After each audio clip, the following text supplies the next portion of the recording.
तो दोस्तों नमस्कार, आप सभी का हमारे यूट्यूब चैनल पर स्वागत है। यदि आप लोग क्लास 12 बायोलॉजी स्टूडेंट हैं और 2025 में एग्जाम देने वाले हैं और आप लोग अपनी क्लास 12 की बायोलॉजी में 70 में 70 नंबर बिल्कुल पक्का करना चाहते हैं, तो आज का वीडियो आप सभी लोगों के लिए बहुत ही ज़्यादा इंपॉर्टेंट होने वाला है। क्योंकि आपको पता होगा कि हमारे यूट्यूब चैनल पर क्लास 12 बायोलॉजी की पूरी किताब से आपके सबसे ज़्यादा इंपॉर्टेंट अति लघु उत्तरीय प्रश्न होते हैं। इन प्रश्नों की सीरीज चल रही थी और ये आज का जो वीडियो रहने वाला है, इस सीरीज का लास्ट वीडियो रहने वाला है। यानी कि यदि आप लोगों ने सीरीज में सारे वीडियोस को पढ़ा है तो फिर आपका क्लास 12 की बायोलॉजी की पूरी किताब में आपके जितने भी इंपॉर्टेंट अति लघु उत्तरीय प्रश्न होते हैं वो सारे के सारे तैयार हो जाएंगे, जो कि आपके बोर्ड परीक्षा 2025 में आने वाले हैं। तो इसीलिए यदि आप लोगों ने पुराने वीडियोस को नहीं देखा है तो इस वीडियो को देखने के बाद आप लोग पुराने वीडियोस को जरा करके जरूर चेक कर लीजिएगा, प्लेलिस्ट में आपको देखने को मिल जाएगा। और साथ ही में यदि आप लोग इस सीरीज को अच्छे तरह से फॉलो कर लेते हो, यानी कि सबसे पहले हम लोगों ने बहुविकल्पी प्रश्न की सीरीज को स्टार्ट किया था क्लास 12 बायोलॉजी की पूरी किताब से, उसको भी हम लोगों ने पूरी तरह कंप्लीट करा दिया है। फिर हम लोगों ने अति लघु उत्तरीय प्रश्न की सीरीज को स्टार्ट किया था, ये भी आपका ये लास्ट वीडियो होने वाला है, ये भी आपकी सीरीज आज समाप्त हो जाएगी। उसके बाद फिर हम लोगों ने लघु उत्तरीय का टॉपिक भी स्टार्ट किया है, उसमें भी ऑलरेडी हम लोग एक लेक्चर को ले चुके हैं। और जैसे ही लघु उत्तरीय आपका समाप्त होगा फिर हम लोग दीर्घ उत्तरीय को भी स्टार्ट कर देंगे, तो वो भी आपका समाप्त हो जाएगा। तो इसी प्रकार से यदि आप लोग अपनी क्लास 12 की बायोलॉजी में 70 में 70 नंबर बिल्कुल पक्का करना चाहते हैं तो ये चारों सीरीज आपके एग्जाम के लिए बहुत इंपॉर्टेंट है क्लास 12 बायोलॉजी के लिए। और इसी प्रकार से यदि आपको फिजिक्स केमिस्ट्री में भी चाहिए तो आप कमेंट करके जरूर बताइएगा और साथ ही वीडियो को लाइक और चैनल को सब्सक्राइब कर दीजिएगा। तो आज ये सीरीज का आपका लास्ट वीडियो होने वाला लेक्चर नंबर 9 होने वाला है, जो कि बहुत इंपॉर्टेंट होने वाला है। तो चलिए इसको देखना शुरू करते हैं। तो वीडियो में आगे बढ़ने से पहले मैं आपको बताना चाहता हूँ कि यदि आपको इस प्रकार से नोट्स वगैरह चाहिए तो आप लोग हमारा टॉपर ग्रुप ज्वाइन कर सकते हैं, जिसका चार्ज 499 रखा गया है, जिसमें आपको क्लास 12 बायोलॉजी फिजिक्स केमिस्ट्री के नोट्स और इंपॉर्टेंट क्वेश्चन आंसर दिए जाते हैं। जिसको भी टॉपर ग्रुप ज्वाइन करना होगा स्क्रीन पर दिए गए नंबर यानी कि इस वाले नंबर पर आपको व्हाट्सएप पर मैसेज करना है, वहाँ आपको सारी जानकारी मिल जाएगी कैसे आप लोग टॉपर ग्रुप ज्वाइन कर सकते हैं। तो नंबर हमारा क्या होता है, नंबर हो जाता है 9793440081। इस नंबर पे आपको व्हाट्सएप पर मैसेज करोगे आप लोग, तो वहाँ पर आपको सारी जानकारी मिल जाएगी कैसे आप लोग टॉपर ग्रुप को ज्वाइन कर सकते हैं और इस प्रकार से नोट्स वगैरह को प्राप्त कर सकते हैं। तो चलिए अब हम लोग अगले पेज पे बढ़ते हैं और आज की यानी लेक्चर नंबर 9 में जो हम लोग महत्वपूर्ण प्रश्नों करने वाले सीरीज का लास्ट वीडियो जो रहने वाला है उसको देखना शुरू करते हैं। तो इस पेज को यहाँ पर मैं हटा देता हूँ। तो आज के जो हमारे इंपॉर्टेंट प्रश्न होने वाले हैं उसमें आपका जो पहला प्रश्न होने वाला है कि पारिस्थितिक तंत्र की परिभाषा दीजिए। ये आपका एक इंपॉर्टेंट प्रश्न है कि पारिस्थितिक तंत्र क्या है, इसकी परिभाषा हम लोग को देना है। तो आइए बताते हैं इसके उत्तर में आपको क्या लिखना है, कैसे लिखना है, क्या और क्या चीजें लिखनी है। तो सारी चीजें आपको यहाँ पर मैं बताता हूँ कि पारिस्थितिक तंत्र जब क्वेश्चन आपकी बोर्ड परीक्षा में आ जाएगा तो आप लोग लिखेंगे कि वह तंत्र जो वातावरण के जैविक तथा अजैविक कारकों के परस्पर संबंधों तथा प्रक्रियाओं को व्यक्त करता है वही आपका पारितंत्र कहलाता है। क्या होता है कि जो आपका पारिस्थितिक तंत्र होता है इसमें आप बताएंगे कि वह तंत्र जो वातावरण के जो जैविक घटक होते हैं और साथ ही में जो अजैविक कारक होते हैं के परस्पर संबंध तथा प्रक्रियाओं को व्यक्त करेगा, उसको हम लोग पारिस्थितिक तंत्र बोलेंगे और उसको हम लोग पारितंत्र भी बोल सकते हैं। और पारितंत्र शब्द का जो सर्वप्रथम प्रयोग है वो एजी टेंसले ने 1935 ईस्वी में किया था। ये भी आप लोग यहाँ पर याद कर लेंगे, क्योंकि अगर क्वेश्चन एग्जाम में आपके आ जाए बहुविकल्पी में कि पारितंत्र शब्द का सर्वप्रथम प्रयोग किसने किया था, तो आप बता सकते हैं एजी टेंसले ने किया था 1935 ईस्वी में। तो इस प्रकार से आपका जो क्वेश्चन था पारिस्थितिक तंत्र क्या है आपका कंप्लीट हो गया है। इसे आप लोग नोट कर लीजिएगा, अच्छे से तैयार कर लीजिएगा। फिर हम लोग अगले क्वेश्चन की ओर बढ़ते हैं। अगला प्रश्न आपका इसमें हो जाता है कि प्रकाश संश्लेषण प्रक्रिया के दौरान कौन सी गैस मुक्त होती है। तो हमको बताना है कि प्रकाश संश्लेषण प्रक्रिया के दौरान हम लोग मतलब कि कौन सी गैस मुक्त होगी प्रकाश संश्लेषण की प्रक्रिया के अंतर्गत। ठीक है, तो उत्तर में आप लोग बताएंगे कि प्रकाश संश्लेषण की अभिक्रिया द्वारा पर्णहरिम की उपस्थिति में CO2 एवं जल द्वारा भोजन यानी कि ग्लूकोज का निर्माण होता है और इस प्रक्रिया में आपकी ऑक्सीजन गैस मुक्त होती है। कौन सी गैस मुक्त होती है, ऑक्सीजन गैस होती है। तो आपको डायरेक्ट पता चल गया है कि प्रकाश संश्लेषण की प्रक्रिया के दौरान कौन सी गैस मुक्त होती है, तो आप बताएंगे ऑक्सीजन गैस मुक्त होती है। और साथ ही में यदि आप लोग यहाँ से याद कर देते हो ना, आपका कोई भी एक नंबर काट नहीं सकता है। तो चलिए अब हम लोग अगले क्वेश्चन की ओर बढ़ जाते हैं। अगला प्रश्न आपका इसमें हो जाता है कि ऊर्जा के पिरामिड की मुख्य विशेषताएं लिखिए। ये भी आपका एक इंपॉर्टेंट प्रश्न है कि ऊर्जा की पिरामिड की मुख्य विशेषताएं कौन कौन सी हैं। वेरी इंपॉर्टेंट प्रश्न है, ठीक है। तो इसमें आप बताएंगे कि ऊर्जा के पिरामिड की विशेषताएं निम्नलिखित हैं, जिसमें आपका पहला पॉइंट हो जाएगा कि यह पारितंत्र या पोषक स्तर में ऊर्जा का एक दिवसीय प्रवाह दर्शाता है। ये आपका पहला पॉइंट हो गया। दूसरा पॉइंट आपका इसमें हो जाएगा कि यह सदैव सीधा ही होता है, यानी कि जो ऊर्जा का पिरामिड होता है वो सदैव सीधा होता है। और साथ ही में आपका पारितंत्र या पोषक स्तर में ऊर्जा का जो कह सकते हैं प्रवाह होता है आपका एक दिशीय प्रवाह दर्शाता है। तो इस प्रकार से ऊर्जा पिरामिड के जो आपके मुख्य विशेषताएं थी, जो कि आपके अति लघु में इतना ही लिखना होगा अगर क्वेश्चन आपके एग्जाम में आता है, तो मैंने आपको बता दिया, इसे आप लोग नोट कर लीजिएगा। फिर हम लोग अगले क्वेश्चन की ओर बढ़ते हैं। और साथ ही में वीडियो को आप लोग लाइक जरूर करिए करिए, अगर आप लोगों ने अभी तो लाइक नहीं किया तो लाइक जरूर कर दिया करिए, ठीक है। अगला क्वेश्चन आपका इसमें हो जाता है खाद्य जाल क्या है।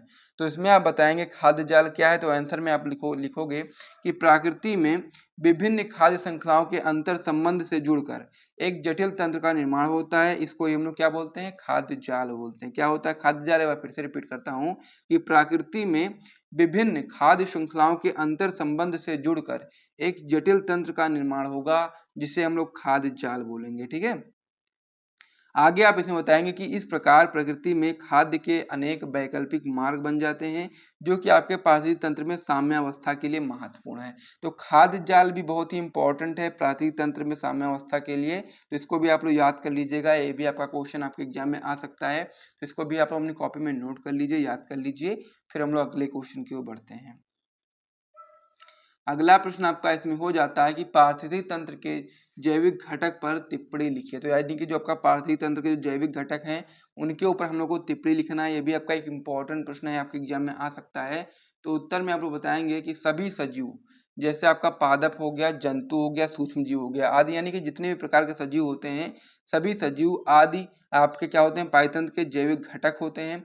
पारितंत्र में इनकी क्रियात्मक स्थिति के आधार पर इन्हें हम लोग कैटेगरी में बांट देते हैं। पहला आपका होता है उत्पादक, उपभोक्ता और फिर अपघटक। यानी कि जिस प्रकार से उनका कार्य रहता है पारितंत्र में, उसी के अनुसार उनको उस कैटेगरी में रखा जाता है। और 3 कैटेगरियां होती हैं, उत्पादक, उपभोक्ता और अपघटक में इनको डिवाइड कर दिया जाता है। तो इस प्रकार से पारिस्थितिक तंत्र के जैविक घटक के बारे में मैंने आपको टिप्पणी में समझा दिया है। इसे भी आप नोट कर लीजिएगा, इंपॉर्टेंट प्रश्न ये भी आपका है, आपके एग्जाम में आ सकता है। फिर हम लोग अगले पेज बढ़ेंगे और भी प्रश्नों को देखेंगे।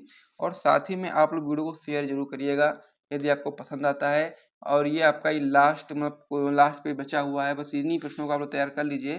फिर आपके क्लास 12 बायोलॉजी की पूरी किताब में आपके जितने भी इंपॉर्टेंट अति लघु उत्तरीय प्रश्न होते हैं, वो सारे के सारे तैयार हो जाएंगे, ठीक है।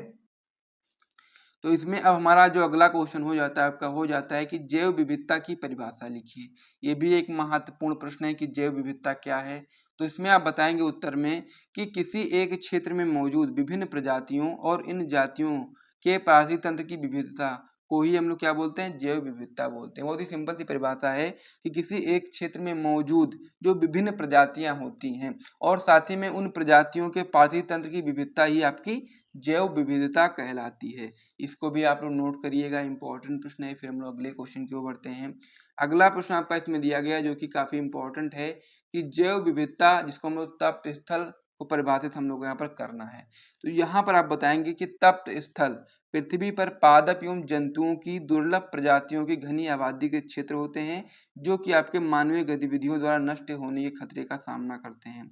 इसको हम लोग जैव संवेदी क्षेत्र बोलते हैं। और ये काफी इंपॉर्टेंट होता है उन सभी लोगों के लिए, पादप के लिए, जंतुओं के लिए। तो यहाँ पर आपको याद रखना है कि तप्त स्थल जो आपका होता है, पृथ्वी पर पादप एवं जंतुओं की जो दुर्लभ प्रजातियां होती हैं, उन्हीं के घनी आबादी के क्षेत्र होते हैं, जो कि मानव गतिविधियों के द्वारा नष्ट होने के खतरे का सामना करते हैं। इसको हम लोग क्या बोलते हैं, जैव संवेदी क्षेत्र बोलते हैं।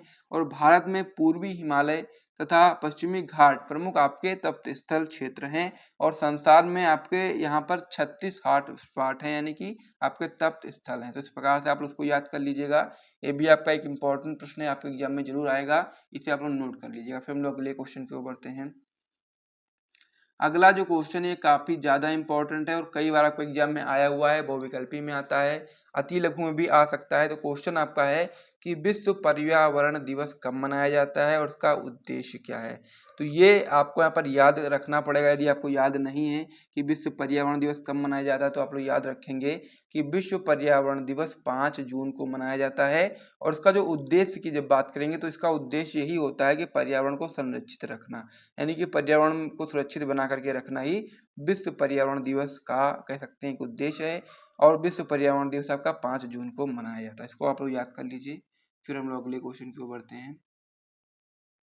अगला क्वेश्चन आपका इसमें हो जाता है पादप, जिसको पादप बोल सकते हो। पादप वन संरक्षण के उद्देश्य हम लोग को यहाँ बताने हैं, यानी कि जो आपके पेड़ पौधे हैं उनके संरक्षण के उद्देश्य हम लोग यहाँ बताने हैं। काफी इंपॉर्टेंट है आपका ये।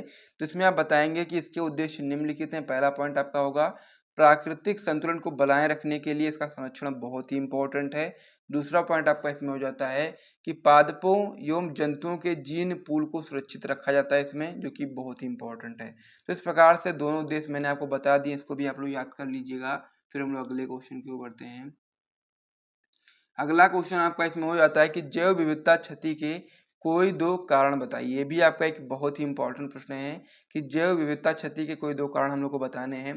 पहला कारण आपका हो जाएगा इसमें अतिदोहन, दूसरा कारण हो जाएगा आपका आवासीय क्षति तथा विखंडन। ठीक है, तो जैव विविधता जो क्षति है इसके दो कारण बहुत ही इंपॉर्टेंट है। पहला आपका अतिदोहन है और दूसरा आपका आवासीय क्षति या फिर विखंडन है। तो इसको भी आप लोग याद कर लीजिएगा, ये भी आपका आ सकता है। फिर हम लोग अगले क्वेश्चन की ओर बढ़ते हैं, जो कि आपका एक लास्ट क्वेश्चन होने वाला है। तो क्वेश्चन आपका होने वाला कि अभ्यारण्य क्या है। तो अभ्यारण्य क्या है इसके बारे में आपको बताना है, तो आप बताएंगे कि वन्य जीव अभ्यारण्य प्राकृतिक क्षेत्र है और जहां पर केवल जंतुओं को ही संरक्षण प्रदान करता है। ठीक है, वन्य जीव अभ्यारण्य क्या होता है आपका, एक प्राकृतिक क्षेत्र है जहां पर केवल जंतुओं को ही संरक्षण प्रदान किया जाता है। अभ्यारण्यों से बिच्छू काटना प्रतिबंधित है और इस समय भारत में आपके 565 अभ्यारण्य। ये भी आपका बहुविकल्पी में आ सकता है कि भारत में कितने अभ्यारण्य हैं, तो आप बता सकते हैं 565 अभ्यारण्य हैं।